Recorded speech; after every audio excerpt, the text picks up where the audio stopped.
Sepanjang tahun 2020, Dinas Pendapatan Daerah Kabupaten Oku mencatat banyak pengusaha restoran, tempat hiburan, dan banyak yang masih menunggak pajak. Meskipun sudah berkali-kali diingatkan, namun tetap saja pelaku usaha ini belum membayarkan pajak ke pemerintah Kabupaten Oku karena alasan pandemi COVID-19. Saiful selaku Kabid Penetapan Pajak Dinas Pendapatan Daerah Kabupaten Oku mengungkapkan, sejauh ini pihaknya sudah menegur dan melakukan pemanggilan terhadap pelaku usaha. Namun tetap saja tak diindahkan, bahkan ada pengusaha yang ingin menyerahkan warungnya kepada pihak Dispenda karena mengaku tak mampu lagi bayar pajak. Dari target 58 miliar rupiah per tahun pada tahun 2020 lalu di sektor penerimaan pajak restoran, hanya 44 miliar rupiah yang membayar pajak.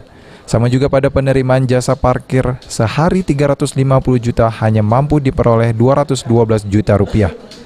Yang banyak menunggak ini pajak bumi dan bangunan. Pajak bumi dan bangunan plus pajak restoran. Gitu.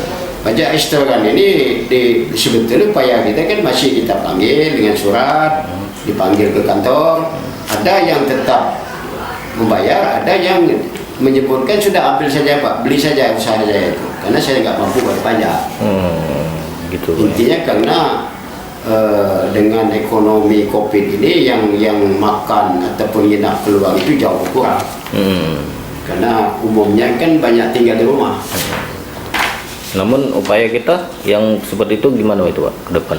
Ya kita tetap tiap berupaya, kita tiap 3 bulan kita kan turun ke lapangan. Yang menunggak berdasarkan laporan petugas pungut kita datangi atau kita panggil tadi. Penyuluhan tetap kita laksanakan. Saiful berharap tahun ini pemilik usaha dapat membayar pajak sesuai ketentuan, apalagi saat ini Dispenda Oku baru berhasil mengumpulkan 61 miliar rupiah dan untuk penerimaan dari parkir baru terkumpul 65 juta rupiah. Ari Pranika, PAL TV.